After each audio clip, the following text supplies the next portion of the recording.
வெளியூர் பயணமா ரிசர்வேஷன் கிடைக்கலையா? படிக்கட்டு ஏறி இறங்க ரொம்ப சிரமமா இருக்கா? டிராப் டாக்ஸி புக் பண்ணுங்க. ஒரு வழி கட்டணம் மட்டுமே. டிராப் டாக்ஸி எங்கும் எப்போதும். இன்றைய தினம் புதுக்கோட்டை தெற்கு மாவட்ட திராவிட முன்னேற்ற கழகத்தினுடைய செயற்குழு கூட்டம் நடந்தது. அதில் கள ஆய்வுக்காக வருகிற கள பார்வையாளர்களுக்கு முழு ஒத்துழைப்பு கொடுத்து தலைமை கழகம் கேட்டுக்கொண்டபடி என்னென்ன நடவடிக்கைகள் எடுப்பது என்பது குறித்து விவாதிக்கப்பட்டது. அந்த முதல் சட்டமன்ற கூட்டத்தொடர் என்பது முதல் நாள் வருகை பதிவு, அடுத்த நாள் சட்டப்பேரவை தேர்தல், தலைவர் சபாநாயகர் தேர்தல், அடுத்த நாள் நம்பிக்கை ஓட்டெடுப்பு. இதுதான் நடந்துச்சு.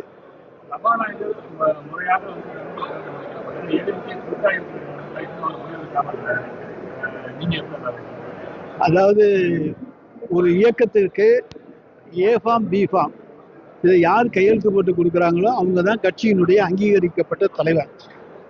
அதிலிருந்து பிரிந்து சொல்வது என்றால் 2/3 பேர் பிரிந்து சென்றால்தான் அவர்களை பிரிவு மற்றொரு கட்சியாக கட்சி தாவல் சட்டப்படி அவர்களை ஏற்றுக்கொள்ள முடியும். ஆனால் இங்கே 2/3 போகலை. 22, 25 இருந்துச்சு. அதுலேயும் ஒரு நாள் கேசி வீரமணி இங்கிட்டு வந்துட்டாரு. இப்போ 23, 24 என்று இருக்கிறது. ஸ்பீக்கர் இதில் நல்ல முடிவு எடுக்கவில்லை என்று சொன்னாலும் எடப்பாடி பழனிசாமி அவர்கள் ஆளுநரிடத்திலே ஒரு மனு கொடுத்திருப்பதாக தகவல். கட்சி தாவல் சட்டம் படி அவர்கள் தகுதி இழக்கிறார்கள் என்று. எனவே அதை பற்றி அவர்கள் தான் முடிவு செய்வார்கள். நாங்கள் இது எந்த விதமான குறுக்கீடும் எங்களுக்கு கிடையாது. எங்கள் கட்சிக்கு எந்த கருத்தும் கிடையாது. அதாவது அமமுக உறுப்பினர் அவரை முதல் நாள் கடத்திட்டாங்கன்னு ஒரு குற்றச்சாட்டு எழுந்தது. அடுத்த நாள் சட்டமன்றத்திலேயே அவரை கட்சியை விட்டு நீக்கிட்டாங்க. நான் இன்றும் நாளையும் என்றைக்கும் நான் அவரை தான் விஜயத்தான் முதலமைச்சர் தான் ஆதரிப்பேன் என்று சொன்னார். இதிலிருந்து ஒரு குதிரை பேர ஊழலுக்கு வாய்ப்பு இருப்பதாக கருதப்பட்டு அதை அங்கே அவர் சொல்லி இருக்கிறார். அதே போல அதிமுக என்பது எதிர்கட்சி. அதிலே ஒரு குறிப்பிட்ட ஒரு பிரிவினரை சந்திக்க முதலமைச்சர் செல்கிறார். முதலமைச்சர் செல்கிற பொழுது முன்னாலேயே ஒரு சோபா போகிறது. யானை வரும் பின்னே மணி ஓசை கேட்கும் முன்னே என்பார்கள்.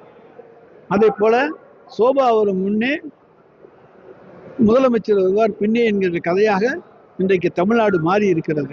எனவே அந்த சோபா கலாச்சாரம் முற்றிலும் முடிவுக்கு வர வேண்டும்.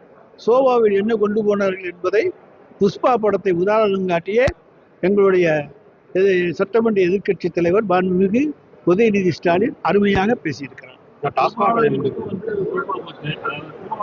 அவர் நாங்க பில்லு வச்சிருக்கோம், நாங்க வாங்கினதுன்னு சொல்லியிருக்காரு.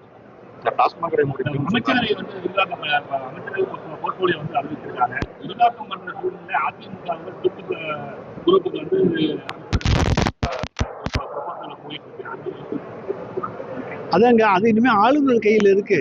அவங்களுக்கு பதவி பிரமாணம் செய்து வைக்கிறதா இல்லையாங்கிறதெல்லாம் அங்கதான் இருக்கு. கட்சி தாவல் தடை சட்டம் பாயுமா என்பது அங்கே இருக்கிறது.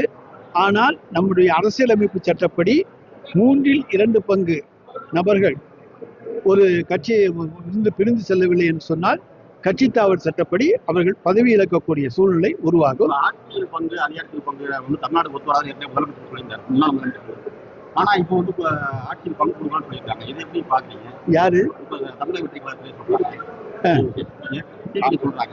ஏன்னா முன்னாள் முதலமைச்சர் சொன்னாரு தமிழ்நாட்டுக்கு இது ஒத்து வராது, ஆட்சியில் பங்கு ஒத்து வராதுன்னு சொன்னாரு. ஆனா அவங்க கூட்டணியோட ஆட்சியில பங்கெடுத்து சொல்றாங்க. எங்க கூட்டணி ஆளுங்க நாங்க திராவிட முன்னேற்ற கழக கூட்டணியில் தான் நீடிக்கின்றோம். ஆனால் ஒரு நிலையான அரசு அமைக்க வேண்டும் என்பதற்காக நாங்கள் வெளியிலிருந்து ஆதரவு தரணும்னு சொல்லியிருக்காங்க. அதனால என்ன தப்பு இருக்கு? நாங்க ஆட்சியில பங்கேற்கல. எங்களுக்கு கூட்டணி அவங்க வெளியே இருந்து ஆதரவு தரணும் தான் சொல்லியிருக்காங்க. அதே நேரத்தில் நாங்கள் திராவிட முன்னேற்ற கழக கூட்டணியில் நீடிக்கிறோம் என்பதையும் சொல்லியிருக்கிறாங்க. காங்கிரஸ்க்கு ஆட்சியில பங்கு அவங்களுக்கு கொடுத்துட்டு போறாங்க. அவங்க ரொம்ப நாளா ஆசைப்பட்டாங்க, பார்த்துக்கோ. அதோடு ஒரு முற்றுப்புள்ளி வந்துவிடும். தொடர்ந்து டாஸ்மாக் கடை முடிக்கணும்னு சொல்லியிருக்காங்க. 717 கடை முடிக்கலாம். ஏற்கனவே திமுக மூடப்பட்ட கடைகள் திருப்பி மூடலாம்னு சொன்னாங்க.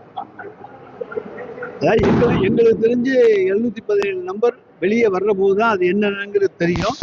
உண்மையிலேயே கடைகள் மூடப்பட்டிருக்கிறதா அல்லது கடைகள் என்பது லிஸ்ட் வெளியே வரவிட்டு தான் தெரியும். இப்ப நம்பர்ஸ் தான் சொல்லியிருக்காங்க. ஒவ்வொரு மாவட்டத்திலும் இருக்க எத்தனை கடைகள் மூடப்பட்டிருக்கின்றன, எத்தனை புதிதாக திறக்கப்பட்டிருக்கிறது என்பது எனவே அந்த லிஸ்ட் வந்தா தான் தெரியும். அந்த லிஸ்ட் பார்த்த பிறகு நாங்கள் அதை பற்றி கருத்து சொல்லுவோம். அவர் சும்மா உட்கார்ந்துகிட்டு இருக்காரு. அவரை பார்த்த பொழுது எங்களுக்கு சட்டமன்றத்தில் ஒரு பயந்த சுபாவத்தோடு, ஒரு அச்சத்தோடு, அச்ச உணர்வோடு உட்கார்ந்திருப்பதை போன்ற ஒரு தோற்றம்தான் எங்களுக்கு தோன்றியது. வெளியே வந்து அவர் பேசிய அந்த தைரியமான பேச்சுக்கள் சினிமா வசனங்களாகவும், சட்டமன்றத்துக்குள்ளே அவர் அமர்ந்திருந்தது மிகவும் ஒரு அச்ச உணர்வோடு, ஒரு பயங்கலந்த உணர்வோடு இருப்பதாகத்தான் எங்களுக்கு தோன்றியது. இந்த சூழ்நிலையில வந்து இந்த 5 ஆண்டு காலம் இந்த அரசு வந்து சக்சஸ்ஃபுல்லா போக போக தெரியும். அதிமுக ஆட்சி அமைக்கிறது திமுக சப்போர்ட் பண்ணுச்சு அப்படின்னு மறைமுக ஒரு குற்றச்சாட்டு சொல்றாங்க. நிச்சயமாக கிடையாது. நாங்கள் அப்படி ஒரு முடிவை எடுக்கவே மாட்டோம்.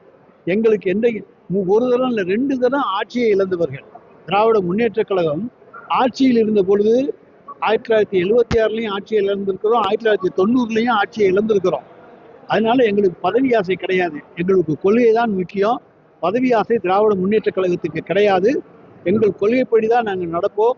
பதவிக்காக நாங்கள் எந்த காம்ப்ரமைஸுக்கும் போக மாட்டோம், சமரசத்துக்கு போக மாட்டோம்.